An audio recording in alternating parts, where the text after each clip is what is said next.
ലോറിയൊക്കെ പാഞ്ഞു വരുന്നുണ്ട്. ദൈവമേ, ഈ ഹെൽമെറ്റ് മൊത്തം സ്ക്രാച്ചാണ്. ഇനിയിപ്പോൾ നമുക്ക് അപ്ഡേറ്റ് ചെയ്യണം. ആഹാ, ഇപ്പൊ എങ്ങനെ പോകും നമ്മള്? വൺ വേ ആണ്, പക്ഷെ പറഞ്ഞിട്ട് കാര്യമില്ല. നമ്മുടെ നാട്ടുകാരാണ് വരുന്നത് അടുത്ത വൺ വേയിൽ. ഇവിടെ ഇങ്ങനെയാണ് ഗൈസ്. സോറി, ഞാൻ ഇൻഡിക്കേറ്റർ ഇട്ടേക്കായിരുന്നു.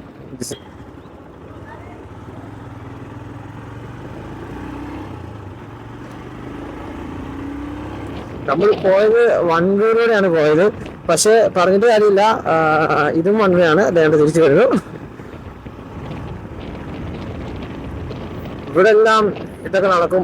ഇവിടെ എന്തും നടക്കും ഗൈസ്. ഇവിടെ എന്തും നടക്കും. അങ്ങനെയാണ് ഇവിടുത്തെ സിസ്റ്റം. ആവശ്യമില്ലാത്ത കുറെ റൂൾസൊന്നും പാലിക്കാൻ പറ്റാത്ത കുറെ പേരും. അതുകൊണ്ട് നാട്ടുകാരും മാറുന്നില്ല, ആരും മാറുന്നില്ല. മാറാൻ ആഗ്രഹിക്കുന്ന കുറച്ച് പേര് മാത്രം. അവരിങ്ങനെ പറഞ്ഞുകൊണ്ടിരിക്കും, അല്ലാന്നുണ്ടെങ്കിൽ അവർ മാത്രം ചെയ്തുകൊണ്ടിരിക്കും. ബാക്കിയുള്ളവരെല്ലാം ശങ്കരൻ പിന്നെയും തെങ്ങെ തന്നെ എന്ന് പറയുന്ന പോലെ. ഓക്കെ, നമ്മുടെ വിഷയം അതല്ല. നമ്മൾ അതിനെല്ലാം ഡൈവേർട്ട് ചെയ്ത് അങ്ങോട്ട് പോയാണ്. BMന്റെ മറ്റേ സാധനം വരുന്നു. That was cool man. മറ്റേ EV ആണത്. അതിന്റെ പേര് ഞാൻ മറന്നുപോയി. ഐ തിങ്ക് അത് ഞാൻ ഇവിടെ കമന്റ് ഞാൻ ഇട്ടേക്കാം കേട്ടോ. ഞാൻ വീഡിയോ എഡിറ്റ് ചെയ്യുന്ന സമയത്ത് ഇട്ടേക്കാം. അത് BMന്റെ ഏറ്റവും പുതിയ EV മോട്ടോർസൈക്കിളാണ്. ചേട്ടാ, അതിന്റെ പേര് മറന്നുപോയിടാ. ഞാൻ അതിന്റെ റിവ്യൂ നമ്മുടെ BMന്റെ റൈഡ് കോർഡിനേറ്റർ ഇല്ല അവിടുത്തെ, ആ പുള്ളി ചെയ്തപ്പോൾ ഞാൻ കണ്ടിട്ടുണ്ടായിരുന്നു. പക്ഷേ ഫോർഗെറ്റ് ദാറ്റ്. നൈസ് വണ്ടിയാണ് കേട്ടോ. കാണാനൊക്കെ ഒരു ഷിപ്പിന്റെ ഒക്കെ കൂട്ടിയിരിക്കുന്ന സാധനം. ചെറിയ ഷിപ്പിന്റെ കൂട്ട് ആ ഒരു സ്ട്രക്ചറിൽ അത്രയും വലുതാണെന്നല്ല ഞാൻ പറഞ്ഞത്. ആ ഒരു സ്ട്രക്ചർ മെയിൻറ്റെയിൻ ചെയ്യുന്ന ആ ഒരു ലുക്കിലൊക്കെ എനിക്ക് അതേപോലെയൊക്കെ തോന്നിയത്. ഒരു ക്രൂസ് ഷിപ്പൊക്കെ ഇരിക്കില്ല, അങ്ങനെയൊക്കെ ഇരിക്കുന്ന വണ്ടി നൈസാണ്. എന്തായാലും അത് കൊള്ളാം. ഇത് നിങ്ങൾക്ക് കാണുമ്പോൾ ഏകദേശം ഗസ് ചെയ്യാൻ പറ്റുമായിരിക്കും. ഇത് റോയൽ എൻഫീൽഡിന്റെ സ്ക്രാം 411 ഇതൊക്കെ ഒടിഞ്ഞു വരുന്നുണ്ട് കേട്ടോ. അത് ഏതോ റൈഡിന്റെ ഇടയ്ക്ക് ഓഫ് റോഡിങ്ങിനാണ്ട് ചിലപ്പോൾ ഒടിഞ്ഞോ അറിയില്ല. നമ്മുടെ കയ്യിൽ പറ്റിയതല്ല അത്.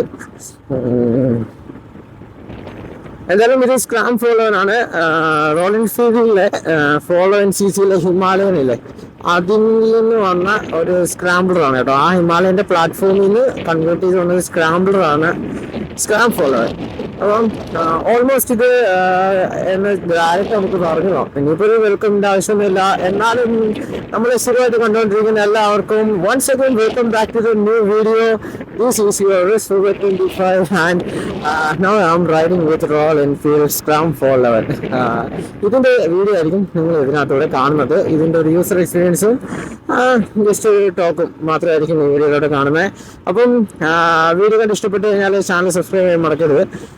നിങ്ങളുടെ ഫ്രണ്ട്സിന് നിങ്ങളിത് ഷെയർ കൊടുക്കുക. We can go for. നിങ്ങളുടെ ഫ്രണ്ട്സിന് നമ്മുടെ ചാനൽ ഷെയർ കൊടുക്കുക. നിങ്ങളുടെ അഭിപ്രായങ്ങളും നിർദ്ദേശങ്ങളും എല്ലാം കമന്റ് ആയിട്ട് രേഖപ്പെടുത്തുമെങ്കിൽ നമുക്കൊരു കമ്മ്യൂണിക്കേഷൻ വരുള്ളൂ. പ്രോപ്പർ കമ്മ്യൂണിക്കേഷൻ ഉണ്ടെങ്കിൽ നമുക്ക് മുന്നോട്ട് പോകാനും പറ്റത്തുള്ളൂ. അപ്പം so guys, please free to interact with me on Instagram and please free to comment your thoughts.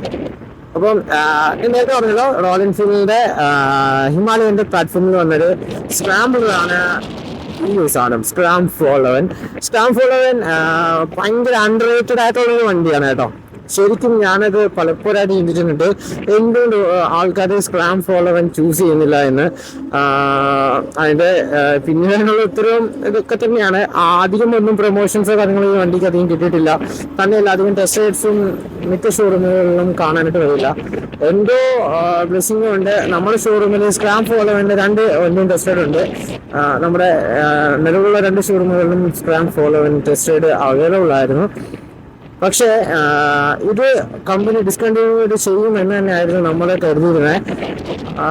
പക്ഷേ ഇപ്പോഴത്തെ ന്യൂസ് വെച്ചിട്ട് നമുക്കിപ്പം ലേറ്റസ്റ്റ് സ്ക്രാം 440 ലോഞ്ച് ആയിട്ടുണ്ട്. നമ്മുടെ ലോഞ്ച് വരുന്നത് ഏകദേശം ജാനുവരി പാതിയോടെയാണ്. നമുക്ക് കേരളത്തിലെ അല്ലെങ്കിൽ ഇന്ത്യയിലെ എല്ലാ ഷോറൂമുകളിലും സ്ക്രാം 440യുടെ ലോഞ്ച് ആ ഒരു ടൈമിലായിരിക്കും കാണുന്നത്. കഴിഞ്ഞ റൈഡർ മാനുവയ്ക്കും നമുക്ക് സ്ക്രാം 440 അവർ അവതരിപ്പിച്ചിട്ടുണ്ടായിരുന്നു. നിങ്ങളെല്ലാവരും മോട്ടോർ സൈക്കിൾ ഫോക്കസ് ചെയ്യുന്ന ആൾക്കാരാണെന്നുണ്ടെങ്കിൽ അതിൻ്റെ ഫോട്ടോസും റിവ്യൂസും കാര്യങ്ങളെല്ലാം കണ്ടിട്ടുണ്ടാവും ഓൾറെഡി. വണ്ടി നൈസാണ്. ഇതിനകത്ത് ഒരു ഗിയറും കൂടി ആഡ് ആയിട്ടുണ്ട്. 5 സ്പീഡ് ഗിയർ ബോക്സ് ആണ് സ്ക്രാം 440 വരുന്നത്. അത്യാവശ്യം നല്ല കളർ ഓപ്ഷൻസിൽ വണ്ടി വരുന്നുണ്ട്. പിന്നെ എന്താ ട്യൂബ്ലെസ് ടയറിൻ്റെ ഓപ്ഷൻ വരുന്നുണ്ട്, അലോയ് വീൽസിൻ്റെ ഓപ്ഷൻ വരുന്നുണ്ട്. പിന്നീട് അങ്ങനെ കുറച്ച് മാറ്റങ്ങൾ സ്ക്രാം 440 പുതിയതായിട്ട് കൊണ്ടുവന്നിട്ടുണ്ട്. നല്ലൊരു അപ്ഡേറ്റഡ് ആണ് അത്. നിലവിലെ സ്ക്രാം ഫോളോ വെച്ച് നോക്കുമ്പം ഇത് യൂസ് ചെയ്തിട്ട് നോക്കുമ്പോൾ അതെല്ലാം നമുക്ക് വേണ്ടുന്ന കാര്യങ്ങളായിരുന്നു അതിനകത്ത് അപ്ഡേറ്റഡ് ആയിട്ട് വരുന്നത്. അപ്പം എന്തായാലും അതിനെക്കുറിച്ച് നമുക്ക് അടുത്തൊരു വീഡിയോയിലായിട്ട് തന്നെ ചെയ്യാം, അല്ലെങ്കിൽ സ്ക്രാം 440 വരട്ടെ വന്നിട്ട് ചെയ്യാം. ഒരാളെ അതിനെക്കുറിച്ച് പറഞ്ഞുകൊണ്ടിരിക്കേണ്ട കാര്യമില്ല. ബേസിക്കായിട്ട് ഇത്രയാണ് സ്ക്രാം 440. അത് ഇത്ര കാര്യങ്ങൾ എന്തായാലും വരും. അലോയ് വീൽസ് ഉണ്ടാവും, LED ഹെഡ്ലൈറ്റ് ഉണ്ടാവും, പിന്നെ ബാക്കിൽ ടോപ്പ് ബോക്സ് വെക്കാനുള്ള ലഗേജ് കപ്പാസിറ്റി കൂട്ടിയിട്ടുണ്ട്. പിന്നീട് എന്താ സ്വിച്ചബിൾ ABS ആയിരിക്കും, 6 സ്പീഡ് ഗിയർ ബോക്സ് ആയിരിക്കും. ഇത്രയൊക്കെയാണ് നമുക്ക് കിട്ടിയ ഇൻഫർമേഷൻസ്. അത് എന്തായാലും നിങ്ങൾക്ക് വരുന്ന വീഡിയോയിലൊക്കെ കാണാനായിട്ട് പറ്റും. പിന്നീടുള്ള നമുക്ക് പറയാനുള്ളതെന്ന് വെച്ചാൽ അതവിടെ നിൽക്കട്ടെ, സ്ക്രാം 440 അതവിടെ നിൽക്കട്ടെ. നമുക്ക് ഫോളോവിനെ കുറിച്ച് സംസാരിക്കാം. ഫോളോവിൻ one of the best CC എഞ്ചിനാണിത്. എനിക്ക് ഭയങ്കരമായിട്ട് ഇഷ്ടപ്പെട്ട ഒരു എഞ്ചിൻ കാറ്റഗറിയും കൂടിയാണ് ലോങ് സ്റ്റോക്ക് എഞ്ചിന് ഹിമാലയനിലേക്ക് വന്നിട്ടുള്ളത്. അപ്പം ബേസിക്കലി ഞാനൊരു റോയൽ എൻഫീൽഡ് ഫാൻ അല്ല, പക്ഷെ എനിക്ക് റോയൽ എൻഫീൽഡ് എടുക്കണമെന്ന് ആഗ്രഹം എന്നുള്ളിൽ കൊണ്ടുവന്നത് നമ്മുടെ റോയൽ എൻഫീൽഡ് ഹിമാലയൻ ഫോളോവിൻ ആയിരുന്നു കേട്ടോ. പക്ഷെ അന്ന് ബഡ്ജറ്റും കാര്യങ്ങളൊന്നും നമ്മുടെ ഇല്ലായിരുന്നു. ഒരു ഹിമാലയൻ പോലും നമ്മുടെ ഓടിക്കാൻ കിട്ടാത്തൊരു കാലം നമുക്കുണ്ടായിരുന്നു. നമ്മുടെ നിങ്ങൾക്കറിയാം ഹോണ്ട ഡിയോ, ആ ഡിയോയിലാണ് നമ്മൾ റൈഡും കാര്യങ്ങളെല്ലാം നടന്നുകൊണ്ടിരുന്നത്. അത് കഴിഞ്ഞതാണ് എൻഫീൽഡിലേക്ക് നമ്മൾ എത്തിപ്പെട്ടതും. ആ ടൈമിലൊക്കെ നമുക്ക് ഹിമാലയൻ ഭയങ്കര ഇഷ്ടമായിരുന്നു കേട്ടോ. ഫോളോവൻ CCയിൽ ഹിമാലയനുള്ള വേറൊരു വണ്ടി എടുക്കില്ല എന്നൊക്കെയായിരുന്നു നമ്മുടെ മൈൻഡിൽ. ഫ്രഷ് പുതിയ എടുക്കുമ്പോഴത്തേന് അത്രയ്ക്ക് എന്തോ ഒരു ഇഷ്ടമായിരുന്നു ആ വണ്ടിയുടെ. വണ്ടിയുടേതായ കുറച്ച് കംപ്ലൈൻറ്റ്സോ കാര്യങ്ങളൊക്കെ ഉണ്ടെങ്കിൽ പോലും നമുക്ക് ഹിമാലയനോട് എന്തോ ഒരു മുഹബത്തായിരുന്നു. ലവ് എന്നൊക്കെ പറയില്ല, ഇഷ്ടം. അത് തന്നെയാണ് സാധനം. ക്രഷ് ഹിമാലയൻ ക്രഷായിരുന്നു. അങ്ങനെ വണ്ടി എടുക്കാണോ എന്നൊക്കെ ആഗ്രഹം ഉണ്ടെങ്കിലും അതിൻ്റെ ബഡ്ജറ്റും കാര്യങ്ങളൊന്നും നമ്മുടെ ഇല്ലാതെ വന്ന് നമ്മളിങ്ങനെ ഇരിക്കുമ്പോഴാണ് സ്ക്രാം ഫോളോവൻ എന്ന് പറഞ്ഞിട്ടൊരു സാധനം കൂടെ അവർ ലോഞ്ച് ചെയ്തത്. അങ്ങനെ നിന്നപ്പോഴത്തേന് പിന്നീട് സ്ക്രാം ഓടിച്ചു. സ്ക്രാമും ഓക്കെ, അത് ഇഷ്ടപ്പെട്ടു. അതും നമുക്ക് എടുക്കാൻ പറ്റിയിട്ടില്ല. അങ്ങനെയാണ് വീണ്ടും നമ്മൾ എൻഫീൽഡ് റൈഡ് കോർഡിനേറ്ററായിട്ട് നമ്മൾ വീണ്ടും സെറ്റായി വന്നത്. അങ്ങനെ നമുക്ക് റൈഡ്സിന് റോയൽ എൻഫീൽഡ് സ്ക്രാം ഫോളോവനായിരുന്നു ഏറ്റവും കൂടുതൽ നമ്മൾ റൈഡ്സിന് യൂസ് ചെയ്തുകൊണ്ടിരുന്നത്. അങ്ങനെ ഫോളോവൻ CC ആയിട്ട് കുറച്ചും കൂടെ അറ്റാച്ച്ഡ് ആയി. ഇത് ഭയങ്കര അൺറേറ്റഡ് ആണെന്ന് ഞാൻ പറഞ്ഞല്ലോ. അതെനിക്ക് തോന്നിയത് ഈ ഫോളോവൻ നമുക്ക് യൂസ് ചെയ്തപ്പോഴാണ് കേട്ടോ. ഗട്ട് സെക്ഷനും അത്യാവശ്യം എല്ലാ റൈഡ്സിലും സ്ക്രാം ഫോളോവനിൽ തന്നെ ആയിരുന്നു. അങ്ങനെ ഹിമാലയൻ യൂസ് ചെയ്തതിനേക്കാളും ഞാൻ യൂസ് ചെയ്തത് ഈ ഒരു ഫോളോവൻ ആയിരുന്നു കേട്ടോ. ഈ ഒരു സ്ക്രാം ആയിരുന്നു യൂസ് ചെയ്തിരുന്നത്. രണ്ടും ഫോളോവൻ CC എഞ്ചിൻ തന്നെയാണ്. പക്ഷേ ഇതിൻ്റെ എക്കണോമിക്സിനകത്തും വണ്ടിയുടെ സ്റ്റാൻഡ്സിനകത്തെല്ലാം കുറച്ച് മാറ്റമുണ്ട്. വണ്ടിയുടെ ഫീച്ചേഴ്സിനകത്തും കുറച്ച് മാറ്റമുണ്ട്. ടെക്നിക്കലി അതിൻ്റെ വീലിൻ്റെ സൈസ് ആണെന്നുണ്ടെങ്കിലും ഷോക്ക് അബ്സോർബർ ആണെന്നുണ്ടെങ്കിലും എല്ലാം അതിൻ്റെ ട്രാവൽ സസ്പെൻഷൻ എല്ലാം ഫ്രണ്ടിലത്തെ കുറവാണ് ഹിമാലയനെ വെച്ച് നോക്കുമ്പോൾ. പക്ഷേ സ്റ്റിൽ ഇത് ഒരു നമുക്ക് ഒരു സിറ്റി യൂസിനും അല്ലാന്നുണ്ടെങ്കിൽ ഒരു മൈൽഡ് ഓഫ് റോഡിങ്ങിനും ഒരേപോലെ യൂസ് ചെയ്യുന്നതുകൊണ്ടാണ് അവർ അങ്ങനെ ഡിസൈൻ ചെയ്തേക്കുന്നത്.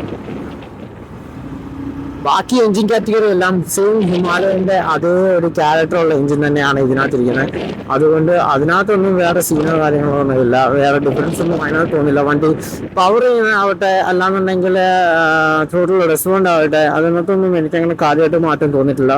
മെയിനായിട്ട് ഫീൽ ചെയ്തേക്കുന്നത് ഇതിൻ്റെ ഒരു വീൽ സൈസ്, പിന്നെ എൻ്റെ ട്രാവൽ സസ്പെൻഷൻ, പിന്നെ ആ വെയിറ്റും. ഹിമാലയൻ്റെ ഫ്രണ്ടിലത്തെ ആ ഹെവിനെസ് ഉണ്ടല്ലോ, അത് ഇതിനകത്തില്ല കേട്ടോ. ഇത് ഒരു ഈസി ആയിട്ട് നമുക്ക് ഹാൻഡിൽ ചെയ്യാൻ പറ്റും. കാരണം ഇതിൻ്റെ ഹെഡ്ലൈറ്റ് വന്നേക്കുന്നത് നമ്മുടെ ഹാൻഡിൽ ബാറിനോട് തന്നെ ഫിക്സ് ചെയ്തതാണ്. മറ്റേ വരുമ്പോഴത്തേന് എക്സ്ട്രാ നമുക്ക് ഒരു ജെറി കണക്കൊക്കെയുള്ള ഓപ്ഷൻ ഉണ്ട്. അങ്ങനെയാണ് വന്നേക്കുന്നത്. ഒരു കമ്പിയിൽ ഇങ്ങനെ വെച്ചിട്ടാണ് വന്നേക്കുന്നത്. അപ്പോൾ അതുകൊണ്ട് ആ ഒരു ഹെവിനെസ് ഹിമാലയനകത്ത് ഉണ്ടാവും. പക്ഷേ ഇതിനകത്ത് നമുക്കത് ഫീൽ ചെയ്യുകയില്ല. This was A cool motor cycle. എനിക്കത് നമുക്ക് സിറ്റി ട്രാഫിക്കിനകത്തൂടെ എല്ലാം നമുക്ക് ഫ്ലിക്ക് ചെയ്ത് ഈസി ആയിട്ട് കൊണ്ടു നടക്കാനായിട്ട് പറ്റും. ശരിക്കും ഫോളോവൻ CCയിൽ ഇത് റൈഡ് ചെയ്ത് കഴിഞ്ഞപ്പോഴാണ് നമുക്ക് ഇതിനകത്ത് കുറച്ച് സാധനങ്ങൾ അപ്ഡേറ്റ് ആയി കഴിഞ്ഞാൽ കൊള്ളാം എന്ന് തോന്നിയിട്ടുണ്ട്. കാരണം ഫോളോവൻ ഹിമാലയനകത്ത് നമുക്ക് സ്വിച്ചബിൾ ABS, റിയർ ABS നമുക്ക് ഓഫ് ചെയ്യാനായിട്ട് പറ്റുമായിരുന്നു. പക്ഷേ സ്ക്രാമിനകത്ത് വരുമ്പോഴത്തേന് ആ ഒരു ഓപ്ഷൻ നമുക്കില്ലായിരുന്നു. പക്ഷേ അപ്ഡേറ്റഡ് ആയ ഒരു സ്ക്രാമിനകത്ത് ഇപ്പൊ നോക്കുകയാണെന്നുണ്ടെങ്കിൽ അതിനകത്ത് സ്വിച്ചബിൾ റിവ്യൂസും വന്നിട്ടുണ്ട്. അതാണ് ഞാൻ പറഞ്ഞത്, കറക്റ്റ് അപ്ഡേഷൻ ആണ് റോയൽ എൻഫീൽഡ് കൊണ്ടുവന്നേക്കുന്നത്. ശരിക്കും അൺറേറ്റഡ് ആയിട്ടുള്ള വണ്ടി ഇത്. നിങ്ങൾ ഇതൊരു സ്ക്രാം ഫോളോവിന് ഓടിച്ചിട്ടില്ല എന്നുണ്ടെങ്കിൽ നിങ്ങൾ നോക്കുന്നത് ഒരു അത്യാവശ്യം സിറ്റി റൈഡും ഉണ്ട്. ഡെയിലി ഓഫീസിലൊക്കെ പോകണം, സിറ്റി റൈഡ്സ് ആണ് ഫോക്കസ് ചെയ്യുന്നത്. പിന്നീട് വീക്കെൻഡിൽ നിങ്ങൾക്കൊരു റൈഡും കൂടെ പ്ലാൻ ഉണ്ട്, അല്ലെങ്കിൽ ഒറ്റ ദിവസം ലീവാണ്, എനിക്കൊന്ന് ഒരു റൈഡ് പോയാൽ കൊള്ളാം, അല്ലെങ്കിൽ അങ്ങനെ ഒരു വണ്ടി, അങ്ങനെ ഒരു ഇതിന് വേണ്ടി, ആ ഒരു പർപ്പസിന് വേണ്ടിയിട്ടാണ് നിങ്ങൾ ഒരു മോട്ടോർ സൈക്കിൾ നോക്കണമെന്നുണ്ടെങ്കിൽ നിങ്ങൾക്ക് സ്ക്രാം ഫോളോവിന് ടെസ്റ്റ് റൈഡ് ചെയ്ത് നോക്കാവുന്നതാണ്. കാരണം ഇതുകൊണ്ട് നമുക്ക് ഓഫ് റോഡും ചെയ്യാം, ഇതുകൊണ്ട് നമുക്ക് സിറ്റി റൈഡും ചെയ്യാം. അത്യാവശ്യം മൈലേജ് റേഞ്ച് കിട്ടുന്നുണ്ട്. ഇതിനകത്ത് നമുക്ക് ലാസ്റ്റ് കൊടയിൽ പോയിട്ട് വന്നപ്പം നമുക്ക് ക്ലോക്ക് ചെയ്ത മൈലേജ് എന്ന് വെച്ചാൽ വാവ്, ഇറ്റ് വാസ് കൂൾ. കൊടയിൽ പോയിട്ട് നമുക്ക് നമ്മൾ ക്ലോക്ക് ചെയ്ത മൈലേജ് എന്ന് വെച്ചാൽ 30 ആണ് പെർ ലിറ്ററിനകത്ത്. പക്ഷെ അത് അത്യാവശ്യം കട്ട് സെക്ഷനും എല്ലാം ഉണ്ടായിരുന്നു കേട്ടോ. എന്നിട്ടും നമുക്കൊരു 30 അടുപ്പിച്ച് മൈലേജ് കിട്ടിയിട്ടുണ്ട് സ്ക്രാമിനകത്ത്. ബേസിക്കലി എൻ്റെ കയ്യിലിരിക്കുന്ന ഈ ഒരു സ്ക്രാമിന് നമുക്ക് ഷോറൂമിൽ 2 സ്ക്രാമുള്ള. അപ്പം ഞാൻ യെല്ലോ സ്ക്രാമാണ് യൂസ് ചെയ്തത്, ഇത് നമ്മുടെ ഫ്രണ്ടാണ് യൂസ് ചെയ്തത്. അപ്പം ബേസിക്കലി നമ്മുടെ ഈ കയ്യിലിരിക്കുന്ന വണ്ടിക്ക് കുറച്ച് മൈലേജ് ഷോർട്ട് ഉണ്ട്. അത് എന്തിൻ്റെ പ്രോബ്ലം ആണെന്ന് ഞങ്ങൾക്ക് ഇതുവരെ മനസ്സിലായിട്ടില്ല. ഇഞ്ചക്ടറിൻ്റെ കുഴപ്പമാണോ അതോ വേറെ എന്തെങ്കിലും കുഴപ്പമാണോ, എയർ കറച്ച് കിട്ടാത്തതിൻ്റെ ആണോ, എന്തിൻ്റെ ആണോ ഇതുവരെ നമുക്ക് മനസ്സിലായിട്ടില്ല. ഇതിന് കുറച്ച് മൈലേജ് ഷോർട്ട് ഉണ്ട്. പക്ഷേ ഞാൻ യൂസ് ചെയ്തിരുന്ന ഒരു യെല്ലോ സ്ക്രാമാണ്. ആ യെല്ലോ സ്ക്രാമിന് അത്യാവശ്യം നല്ല റേഞ്ച് കിട്ടുന്നുണ്ടായിരുന്നു. എനിക്കതിനകത്ത് 30 അടുപ്പിച്ച് കിട്ടിയിട്ടുണ്ടായിരുന്നു. പക്ഷെ നല്ല റേഞ്ചാണ്. കാരണം നമ്മൾ അത്യാവശ്യം പൊളിച്ചാണ് ഓടിച്ചത്. കാരണം നമ്മുടെ കേരളത്തിൽ റോഡ് വിട്ട് കഴിഞ്ഞാൽ നിങ്ങൾക്കറിയാലോ, നല്ല റോഡാണ്. നമുക്ക് ക്രൂസ് ചെയ്ത് പോകാനൊക്കെ ഭയങ്കര ഈസിയാണ്. ആ ഒരു റോഡിനകത്ത് വലിയ തിരക്കോ കാര്യങ്ങളോ ഒന്നും ഇല്ലാതെ നമുക്ക് ഈസി ആയിട്ട് ക്രൂസ് ചെയ്ത് പോകാനായിട്ട് പറ്റും. ആ ഒരു സ്പീഡിലും ആ ഒരു വണ്ടിയും വെച്ചിട്ട് അതുകൊണ്ട് തന്നെ നമുക്ക് അത്യാവശ്യം എന്നിട്ടും നമുക്ക് അത്യാവശ്യം മൈലേജ് ആ ഒരു സമയത്ത് കിട്ടി. ശരിക്കും ഞാൻ ഫോളോവിൻ്റെ ഒരു ഫാൻ ആയതല്ലാന്നുണ്ടെങ്കിൽ എനിക്ക് വണ്ടി ഭയങ്കരമായിട്ട് ഇഷ്ടപ്പെട്ടത് ആ കൊടൈക്കനാൽ റൈഡിലായിരുന്നു. കൊടൈക്കനാൽ റൈഡ് എനിക്ക് തോന്നുന്നു ഇപ്പം പോയിട്ട് 2 മാസമായി. കൊടയിൽ പോയി വന്നിട്ട് അന്ന് നമ്മൾ നേരെ പോലും ഒരു പോകുമ്പോൾ ആ കൂക്കാല് ആ ഒരു വഴിക്കായിരുന്നു പോയത്. ഞങ്ങളിവിടെ 3 മണിക്ക് ഇറങ്ങി അങ്ങനെയാണ് സ്ക്രാം കൊണ്ട് പോയത്. 2 സ്ക്രാമും ഒരു ക്ലാസിക് 350 ആയിരുന്നു ഉള്ളത്, UC എഞ്ചിൻ ക്ലാസിക് 350. അങ്ങനെയാണ് നമ്മൾ റൈഡ് പോയത്. ഞങ്ങൾ ഓവർ നൈറ്റ് റൈഡ് ചെയ്ത് ഏകദേശം ഒരു 10 o'clock അടുപ്പിച്ചൊക്കെ ഞങ്ങൾ കൊടയുടെ താഴെ നമ്മുടെ ചെക്ക് പോസ്റ്റിലെത്തി. പക്ഷെ അൺഫോർച്ചുനേറ്റ്ലി നമ്മളന്ന് കയറ്റിയിട്ടില്ല. അങ്ങനെ ഒരു സ്റ്റോറി അതിനുണ്ട്. എനിക്ക് ഞാൻ ഈ പറഞ്ഞു വരുമ്പോൾ ഉണ്ടല്ലോ സബ്ജക്റ്റ് മാറും. നമുക്കിത് ട്രാവൽ ചെയ്യുന്നതിനിടയ്ക്ക് വണ്ടി റിവ്യൂ ചെയ്താലോ. എനിക്ക് കൂടുതലും ട്രാവൽ ചെയ്യുമ്പോഴുള്ള കഥകളൊക്കെ പറയാൻ ഭയങ്കര ഇഷ്ടമാണ്. അപ്പം അങ്ങനെ എക്സ്പീരിയൻസ് ഷെയർ ചെയ്യുമ്പോൾ എങ്ങനെ ഉണ്ടാവുമെന്ന് നിങ്ങളൊന്ന് കമൻറ്റ് ചെയ്യാട്ടോ. ഒരു പ്രോപ്പർ റൈഡിങ് റിവ്യൂ പോലെ റൈഡ് ചെയ്യുന്നുള്ള റിവ്യൂ നിങ്ങൾക്ക് ഇഷ്ടമാണെന്ന് വെച്ചാൽ നിങ്ങളത് കമൻറ്റ് ചെയ്യുക. നമുക്ക് ആ ഒരു കാര്യം ആഡ് ചെയ്ത് പോകാം. നെക്സ്റ്റ് വീഡിയോ ആവട്ടെ അത് അതിനകത്ത് ആഡ് ചെയ്യാം. ഇതിനകത്തിപ്പം ഫോളോവിൻ്റെ കാര്യം തന്നെ സംസാരിക്കാം. ഈ കഥയുടെ ബാക്കി കേൾക്കാൻ താല്പര്യമുണ്ടെന്നുണ്ടെങ്കിൽ നിങ്ങൾ താഴെ കമൻറ്റ് ചെയ്യട്ടോ.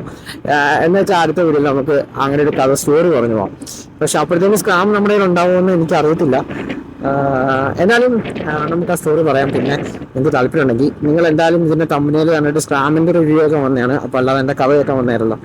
അതുകൊണ്ട് സ്ക്രാമിൻ്റെ റിവ്യൂ തന്നെ പറഞ്ഞു പോകാം. അങ്ങനെ ഏകദേശം മൈലേജിൻ്റെ കാര്യം ഞാൻ പറഞ്ഞു, ഏകദേശം 30 അടുപ്പിച്ച് കിട്ടുന്നുണ്ടായിരുന്നു. അപ്പം നിങ്ങളൊരു ഫോളോവൻ നോക്കുകയാണെന്നുണ്ടെങ്കിൽ, അല്ലാന്നുണ്ടെങ്കിൽ ഹിമാലയനിൽ തന്നെ ഇപ്പം ഹിമാലയൻ റൈഡ്സിനും ചിലപ്പം ഒരു ഗിയറും കൂടെ ആഡ് ചെയ്താൽ കൊള്ളാം, അല്ലാന്നുണ്ടെങ്കിൽ ഇത്ര ഫീച്ചേഴ്സ് അതിനകത്ത് കിട്ടിയാൽ കൊള്ളാമെന്ന് ഒരു ആഗ്രഹം ഉണ്ടായിരുന്നില്ല യൂസ് ചെയ്യുന്ന ആൾക്കാർക്ക്. പക്ഷേ ആ ഒരു സാധനം എല്ലാം നമുക്ക് പുതിയ സ്ക്രാം 440 കിട്ടും. അപ്പോൾ ഫോളോവൻ CC എന്തായാലും നിങ്ങൾക്ക് ഇനി ഷോറൂമിൽ നിന്ന് ബൈ ചെയ്യാനായിട്ട് സ്റ്റോക്ക് ഇരിപ്പുണ്ടെങ്കിൽ പറ്റുമെന്നാണ് എൻ്റെ ഒരു അറിവ്. ഇല്ലാത്ത പക്ഷം ഈ വണ്ടി ഡിസ്കണ്ടിന്യൂഡ് ആവും. എന്നിട്ട് സ്ക്രാം 440 ആയിരിക്കും മിനി മോഡലിൽ ലോഞ്ച് കഴിഞ്ഞാൽ വരാൻ പോകുന്നത്. അപ്പം ബിഫോർ ലോഞ്ച് നിങ്ങൾക്ക് ഏതെങ്കിലും ഷോറൂമിൽ ഫോളോവൻ ഇതുണ്ടെന്നുണ്ടെങ്കിൽ നിങ്ങൾക്ക് ബൈ ചെയ്യാവുന്നതാണ്. നിങ്ങൾക്ക് അപ്ഡേഷൻ ഒന്നും വേണ്ടെന്നുണ്ടെങ്കിൽ. അതല്ല നിങ്ങളൊരു സെയിം ഫോളോവൻ CCയിൽ നിങ്ങൾക്ക് ഒരു അപ്ഡേറ്റഡും കൂടെ ആയ വണ്ടി വേണം, ഈ സ്പെക്ക് എല്ലാം കൂടെ വേണമെന്നുണ്ടെങ്കിൽ നിങ്ങൾക്ക് സ്ക്രാം 440 ചൂസ് ചെയ്യാം. എന്തായാലും ഈ ഒരു വണ്ടിയെക്കുറിച്ച് അറിയാത്ത ആരെങ്കിലും ഉണ്ടെന്നുണ്ടെങ്കിൽ നിങ്ങൾ ഷോറൂം ഒന്ന് വിസിറ്റ് ചെയ്ത് ടെസ്റ്റ് റൈഡ് മസ്റ്റ് ആയിട്ട് ടേക്കും ചെയ്യുക. നിങ്ങൾക്ക് എന്തായാലും ഈ വണ്ടി ഇഷ്ടപ്പെടും. ഇത് ഗറില്ല 440 അത്ര അഗ്രസീവ് ആയിട്ടുള്ള എഞ്ചിനൊന്നല്ല ഫോളോവിൻ്റെ എഞ്ചിൻ. അത്രയ്ക്ക് അഗ്രസീവ് ആയിട്ടൊരു സ്ക്രാംബ്ലറും അല്ല ഇത്. ആവശ്യത്തിന് പവറുണ്ട്, കൈ കൊടുത്താൽ കയറും. പിന്നീട് ഓഫ് റോഡിങ്ങിനും പക്കയാണ്. ഒരു ഫൺ റൈഡാണ് കേട്ടോ ഇത് നമുക്ക് എങ്ങനെയും രണ്ട് പർപ്പസിൽ നമുക്ക് യൂസ് ചെയ്ത് സിമ്പിളായിട്ട് പോകാൻ പറ്റുന്ന ഒരു സാധനമാണ് ഈ സാധനം. നമുക്ക് അങ്ങനെ ഒരു കാറ്റഗറീസ് ഓഫ് മോട്ടോർ സൈക്കിളാണിത്. ആ കൊച്ചവിടെ എന്നിട്ട് എന്തൊക്കെയാണ് കാണിക്കുന്നത്, എന്താ അവിടെ കളിക്കും അങ്ങനെ മോട്ടോർ സൈക്കിൾ ഭയങ്കര ഫണ്ണാണ് ഇത് ഓടിക്കാനായിട്ട്. പിന്നെ ഇത് ഓടിച്ചുകൊണ്ട് പോകുമ്പോൾ എന്തായാലും റോഡ് പ്രസൻസ് ഉണ്ടാവും, ആൾക്കാർ നോക്കും ഏതാണ് ഈ സാധനം നോക്കും. കാരണം അധികം കണ്ടുപരിചില്ലാത്തൊരു സാധനം ഹിമാലയൊന്നും അല്ല, ഇതൊരു സാധനം എന്ന് ആൾക്കാർ പലപ്പോഴും ചിന്തിക്കാറുണ്ട്. പലപ്പോഴും ഷോറൂം വിസിറ്റ് ചെയ്യുന്ന ആൾക്കാരുണ്ട്, സർവീസ് ആണെന്നുണ്ടെങ്കിലും അല്ലാതെ ഷോറൂം വിസിറ്റ് ചെയ്യുന്ന ആൾക്കാർക്കും സ്ക്രാം ഫോളോവിനെ പറ്റി ഒരു ഐഡിയ ഉണ്ടാവത്തില്ല. സ്ക്രാം ഫോളോവിൻ ഫ്രണ്ടിൽ ഇരിക്കുമ്പോൾ ആൾക്കാർ ചോദിക്കുന്നത് ഇത് ഏത് വണ്ടി, റോയൽ എൻഫീൽഡിൽ ഇങ്ങനൊരു വണ്ടി ഉണ്ടോ എന്ന് തന്നെ ചോദിക്കുന്ന ആൾക്കാരുണ്ട്. അത്രയും പ്യൂറായിട്ട് അൺറേറ്റഡ് എടുക്കുന്ന ഒരു വണ്ടിയായിരുന്നു ഇത്. ബേസിക്കലി അതിനെക്കുറിച്ച് ചോദിച്ച് മനസ്സിലാക്കി വരുന്നവർ മാത്രമേ ഈ വണ്ടി എടുക്കുകയുള്ളൂ. അല്ലാതെ അത്രയ്ക്ക് ആൾക്കാരുടെ ഇടയിൽ പോപ്പുലറായ വണ്ടിയൊന്നുമല്ല സ്ക്രാം ഫോളോവർ. അത് നമ്മൾ വണ്ടി കൊണ്ട് ഇടയിൽ റൈഡ് പോകുമ്പോഴോ അല്ലാന്നുണ്ടെങ്കിൽ നമ്മൾ വണ്ടി ഇടയിൽ കൊണ്ട് വെക്കുമ്പോഴോ തന്നെ നമുക്ക് ആ കാര്യം മനസ്സിലാവും. ആൾക്കാർ എന്തായാലും വണ്ടി നോക്കും, വണ്ടിയെ കുറിച്ച് ചോദിക്കും, അങ്ങനെയുള്ള കാര്യങ്ങളൊക്കെ നമുക്ക് ഇതിനകത്തുനിന്ന് ഫീൽ ചെയ്യും കേട്ടോ. പിന്നീട് ഇതിന്റെ മെയിൻ്റെനൻസ് വരുന്നത് ഞാൻ പറഞ്ഞല്ലോ, എൻഫീൽഡിന്റെ എല്ലാ ബൈക്കുകളും പോലെ 500 കിലോമീറ്റർ ഫസ്റ്റ് സർവീസ് വരും. പിന്നെ അത് കഴിഞ്ഞ് ഓരോ 5000 കിലോമീറ്റർ അല്ലെങ്കിൽ 6 മന്ത് കൂടി ഇരിക്കുമ്പോഴായിരിക്കും സർവീസ് വരുന്നത്. അതിൽ ഓരോ 10,000 കിലോമീറ്റർ കൂടി ഇരിക്കുമ്പോഴത്തേക്കും ഓയിൽ ചേഞ്ചും കാര്യങ്ങളെല്ലാം വരുന്നുണ്ട്. അപ്പം അത്രയൊക്കെയാണ് ഇതിന്റെ സർവീസും കാര്യങ്ങളൊക്കെ വരുന്നത്. നിങ്ങൾക്ക് വൺസ് അതിനകത്ത് ഓയിൽ ചേഞ്ചിന് വരുന്ന പ്രൈസ് ഏകദേശം 3000 റുപ്പീസിനകത്തേ വരുള്ളൂ. അത് ഓരോ പാക്കേജിനെ ഡിപ്പെൻഡ് ചെയ്തിരിക്കും. ഇവർക്ക് പാക്കേജസും കാര്യങ്ങളൊക്കെ ഒത്തിരി അവൈലബിൾ ആണ് എൻഫീൽഡ് ഷോറൂമുകളിൽ. അതിനെക്കുറിച്ച് കൂടുതലായിട്ട് ഡീറ്റെയിൽ ഇട്ട് അറിയണമെന്നുണ്ടെങ്കിൽ റോയൽ എൻഫീൽഡ് സർവീസ് സെക്ഷനുമായിട്ട് കോൺടാക്ട് ചെയ്താൽ മതി. സർവീസ് പാക്കേജസ് ഒത്തിരി അവൈലബിൾ ആണ്. ഒരു ലോങ് റൈഡ്സ് ഒക്കെ പോകുന്ന ആൾക്കാരാണെന്നുണ്ടെങ്കിൽ അങ്ങനെയുള്ള സർവീസ് പാക്കേജസ് നിങ്ങൾക്ക് ഭയങ്കര ഹെൽപ്ഫുൾ ആയിരിക്കും. പിന്നെ അത്യാവശ്യം റൈഡ് സപ്പോർട്ടും റോയൽ എൻഫീൽഡ് വരുന്നത്. നമ്മളിപ്പോൾ റൈഡിൻ്റെ ഇടയ്ക്കാണ് പണി കിട്ടുന്നതെന്നുണ്ടെങ്കിൽ RSA സർവീസും പിന്നെ ഷോറൂമുകളിലായാലും മിക്ക ഷോറൂമുകളിലായാലും നമ്മുടെ ഇവിടുത്തെ ഷോറൂമുകളിലായാലും ഞാൻ ആ ഒരു പ്ലസ് പോയിന്റ് ആയിട്ട് കണ്ടിട്ടുണ്ട്. ഇവിടുത്തെ സർവീസസ് ബെറ്റർ ആകുമെന്ന് ഞാൻ ഒരിക്കലും പറയില്ല. പക്ഷേ ഒരു റൈഡ് ചെയ്ത് വന്നിട്ട് ഒരാൾ അവിടെ നിൽക്കുകയാണെന്നുണ്ടെങ്കിൽ അല്ലെങ്കിൽ റൈഡിൻ്റെ ഇടയിലാണ് വണ്ടി കംപ്ലൈൻറ്റ് ആവുന്നത്, നിങ്ങൾ ഷോറൂം വിസിറ്റ് ചെയ്യുകയാണെന്നുണ്ടെങ്കിൽ അവരവിടെ വെയിറ്റ് ചെയ്യിക്കാതെ തന്നെ പലപ്പോഴും വണ്ടി ക്ലിയർ ആക്കി കൊടുക്കുന്നത് ഞാൻ കണ്ടിട്ടുണ്ട്. അതൊരു ഗുഡ് പോയിന്റ് ആണ്. നല്ലത് കണ്ടാൽ നമ്മൾ നല്ലതെന്ന് തന്നെ പറയണം, അല്ലാതെ അതിനെയും കുറ്റപ്പെടുത്തിയൊരു കാര്യമില്ല. ആ ഒരു കാര്യത്തിൽ ഞാൻ ഭയങ്കര സാറ്റിസ്ഫൈഡ് ആണ് നമ്മുടെ ഇവിടുത്തെ ഷോറൂമിൽ. കാരണം നമ്മുടെ ഫ്രണ്ട്സ് ആണെന്നുണ്ടെങ്കിൽ അല്ലാന്നുണ്ടെങ്കിൽ റൈഡ് ചെയ്ത് വരുന്ന ആരാണെന്നുണ്ടെങ്കിലും റൈഡ് ചെയ്ത് വരുന്നതിനിടയ്ക്ക് എന്തെങ്കിലും കംപ്ലൈൻറ്റ് ഉണ്ടെന്ന് കഴിഞ്ഞാൽ അവരധികം ഡിലേ ആക്കാതെ തന്നെ അത് ക്ലിയർ ചെയ്ത് ഇവർ കൊടുക്കാനായിട്ട് മാക്സിമം ശ്രമിക്കുന്നുണ്ട്. പിന്നെ ഓരോ ഷോറൂമുകളിലും പാർട്സ് അവൈലബിലിറ്റി, അങ്ങനെയുള്ള സ്റ്റാഫ് ഷോർട്ടേജ്, അങ്ങനെയുള്ള പല കാര്യങ്ങളും ഉണ്ട്. അതൊന്നും കസ്റ്റമേഴ്സ് അറിയേണ്ട കാര്യമില്ല. പക്ഷേ നമുക്കിതിൻ്റെ അകത്ത് നിൽക്കുമ്പോൾ നമുക്കത് അറിയാനായിട്ട് പറ്റും. അത്രേ ഉള്ളൂ.